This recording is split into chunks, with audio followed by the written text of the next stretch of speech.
अभी HP laptop में adapter ID क्या बनेगा। देखिए, ये रेड कलर का पॉजिटिव हो गया, ब्लैक कलर का नेगेटिव, और जो कॉफ़ी कलर का आ रहा है ना वही अडाप्टर आईडी।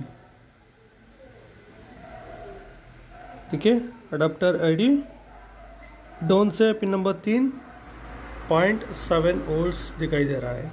ओके, ये सर्किट में 0.75।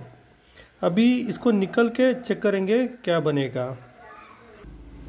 देखिए, ध्यान दीजिए, बहुत इम्पोर्टेंट है ये। अभी निकल के चेक कर रहा हूँ। डायरेक्ट अडाप्टर कनेक्टेड है।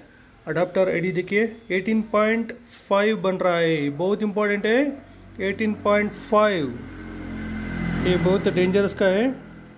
ओके, डेल में तो कुछ भी नहीं बनेगा, लेकिन इसमें अडाप्टर आईडी HP में अडाप्टर आईडी 18.5 बनेगा। ध्यान पे रख लीजिए।